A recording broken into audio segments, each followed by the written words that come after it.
Hello. तो इस video में मैं क्लास 8 के एक्सरसाइज 3.2 क्वेश्चन नंबर 10 को सॉल्व करूंगा। ठीक है, तो आप लोग इसे ध्यान से देखिएगा। क्वेश्चन नंबर 10 है, if the sum of 4 sides of a square is 36 centimetre, find the length of each sides of the square. इस क्वेश्चन में ये कह रहा है कि एक स्क्वायर है, ठीक है, और उस स्क्वायर के चारों साइड्स को प्लस करने से 36 सेंटीमीटर होता है। तो हर एक साइड्स जो है स्क्वायर का लेंथ क्या होगा। तो पहले हम क्या करेंगे कि एक डायग्राम जो है पहले कंस्ट्रक्ट कर लेते हैं। पहले हम एक स्क्वायर बना लेते हैं। ठीक है, मान लेते हैं ये एक स्क्वायर है। ये हो गया ए बी सी और डी, स्क्वायर है। ठीक है, और सभी साइड जो है स्क्वायर का वो क्या होता है, इक्वल होता है, ये हम जानते हैं। तो अगर ए बी हम मान लेते हैं x सेंटीमीटर लेते हैं, तो बी सी भी x सेंटीमीटर हो जाएगा, सी डी भी x सेंटीमीटर हो जाएगा और डी ए भी x सेंटीमीटर हो जाएगा, क्योंकि ऑल साइड्स इक्वल है। ठीक है, तो इसको हम इस प्रकार लिखेंगे, solution let a b c d be a square। ठीक है, square in which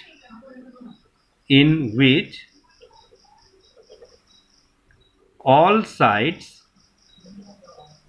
are equal, जिसमें all sides क्या है, इक्वल है। Therefore AB equal BC equal CD equal DA। ठीक है, ये सभी साइड्स जो है इक्वल हो गया। अब हम क्या करते हैं, एन इक्वल टू हम मान लेते हैं क्या, x सेंटीमीटर। सभी साइड जो है वो x सेंटीमीटर है, इसको मान लेते हैं। Now sum of 4 sides of a square कितना दिया हुआ है, 36 सेंटीमीटर। यहाँ लिख लेते हैं क्या, the sum of 4 sides of a square is 36 centimetre. ठीक है,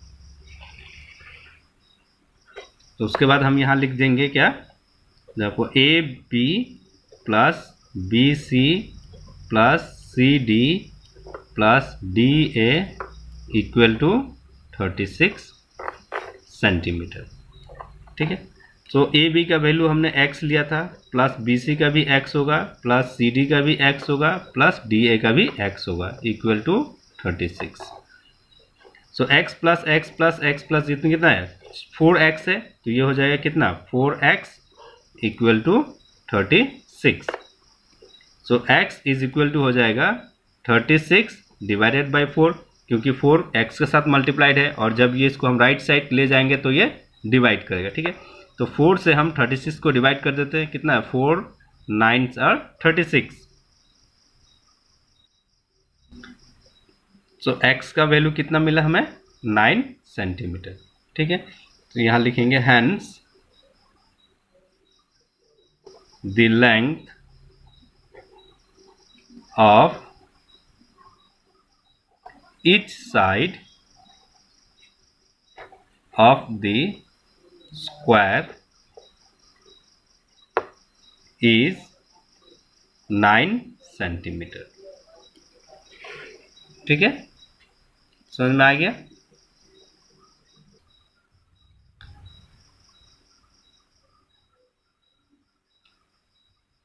अब नेक्स्ट क्वेश्चन है, question number 11। In the rhombus A B equal 3x plus 4 and B C equal 2x plus 7, then find the length of D C and A D.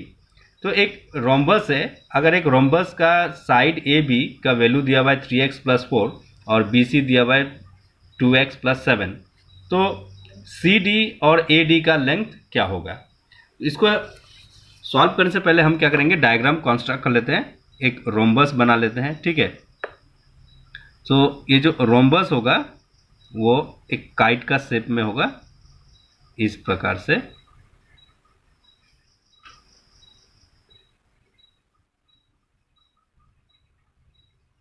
ये हो गया rhombus. ठीक है, तो इसको हम लिख लेते हैं क्या, यहाँ पर मान लेते हैं ए है, ये बी हो गया, ये सी हो गया और ये डी हो गया।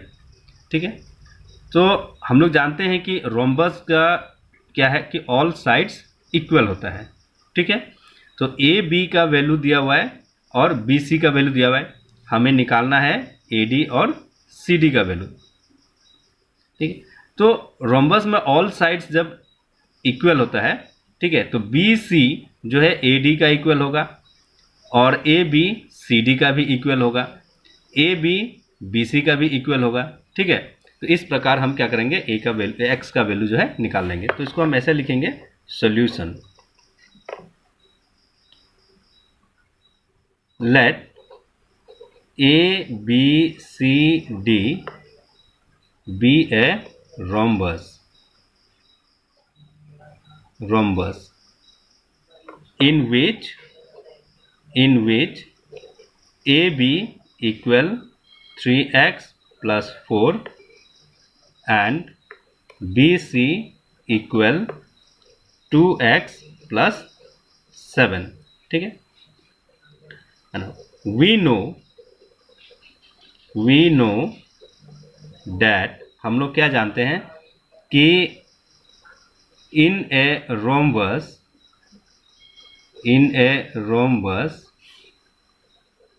all sides are equal। हम लोग जानते हैं कि रोम्बस में ऑल साइड्स जो है वो इक्वल होता है। ठीक है, so therefore A B equal B C equal C D equal D A. ठीक है, तो अब हम लोग जो है इसी को लेकर के सॉल्व करेंगे। ए बी इक्वल है बी सी, तो हम यहाँ पर A B equal B C ले लेते हैं। तो ए बी का वैल्यू है 3x प्लस 4 इक्वल बी सी का वैल्यू हो गया 2x प्लस 7। तो x का वैल्यू हम यहाँ पर पहले फाइंड आउट कर लेते हैं। तो यहाँ 2x है राइट साइड में, तो इसको लेफ्ट साइड में हम लेके जाते हैं 3x। तो लेफ्ट साइड में जब लेके जाएंगे तो इसका साइन जो है चेंज हो जाएगा, माइनस हो गया ये 2x इक्वल 7 को पहले लिख लेते। उसके बाद लेफ्ट साइड में 4 है, प्लस 4 है, तो इसको राइट साइड में जब ले जाएंगे तो जो प्लस साइन है वो माइनस में कन्वर्ट हो जाएगा। ठीक है, तो इस प्रकार से ये कन्वर्ट हो गया। अब यहाँ पर x का वैल्यू निकाल लेते हैं। 3 से 2 को माइनस कर देते हैं, कितना 1 आएगा। ठीक है, और x क्या हो गया, कॉमन हो गया, तो ये 1 हम साथ में लिखे ना लिखे इसको कोई फर्क नहीं पड़ता। इक्वल 7 से 4 माइनस करेंगे तो 3, तो देयरफॉर x का वैल्यू हमें क्या मिला, 3 मिला। ठीक है, अब हम फाइंड आउट करेंगे किसका, डी ए और या ए डी या फिर सी डी या हम डी सी लिखे। ठीक है, दोनों सेम ही है। अगेन तो हम लोग जानते हैं कि यहाँ ऑल साइड्स इक्वल है। ठीक है, तो इसका मतलब कि बी सी जो है वो इक्वल हो गया, डी ए का भी इक्वल हो जाएगा, ए बी इक्वल हो जाएगा सी डी का। ठीक है, तो इसको हम लिख लेते हैं क्या, A B equal D C and B C equal D A. So A B का वैल्यू क्या है, ए बी का वैल्यू हो जाएगा 3x plus 4। So 3 into x का वैल्यू हमें क्या मिला, 3 मिला, तो यहाँ 3 लिख करके प्लस 4 दे देते हैं। 3 इंटू 3 हो गया 9 प्लस 4 इक्वल टू कितना हुआ, 13। ठीक है, उसके बाद में बी सी या डी ए इक्वल है, तो हम डी ए लिख लेते हैं यहाँ, इक्वल टू बी सी का वैल्यू है 2x प्लस 7। सो 2 इंटू एक्स का वैल्यू यहाँ 3 लिख देते हैं प्लस 7, तो 2 इंटू 3 हो गया 6 प्लस 7 इक्वल टू 13। तो यहाँ हमने देखा कि दोनों जो है वैल्यू सेम निकल रहा है। ठीक है, तो इससे क्या हुआ कि ऑल साइड्स इक्वल हो गया और ये हम लोग का सॉल्यूशन यहाँ आ गया। ठीक है, समझ में आ गया। नाउ क्वेश्चन नंबर 12 में कह रहा है the diagonal AC and BD of a parallelogram ABCD are bisected at the point E.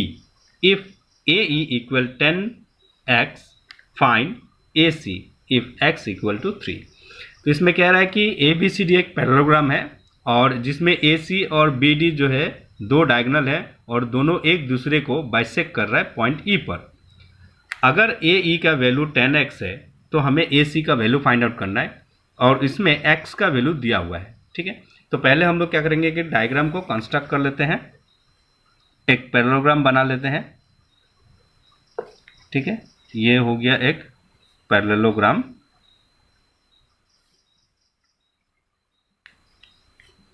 ABCD और AC को ज्वाइन कर देते हैं जो कि ये डायगोनल हो गया और BD को हम ज्वाइन कर देते हैं, ये एक डायगोनल हो गया। ठीक है, और ये पॉइंट हो गया जो इंटरसेक्ट कर रहा है, ये हो गया E। तो यहाँ AE का वैल्यू 10x दिया हुआ है। ठीक है, तो हमें फाइंड आउट करना है AC का वैल्यू क्या होगा। तो इसको हम ऐसे सॉल्व करेंगे। Solution, let ABCD be a parallelogram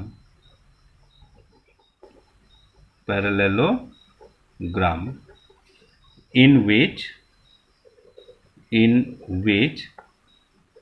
AC diagonal AC लिख देते हैं, diagonal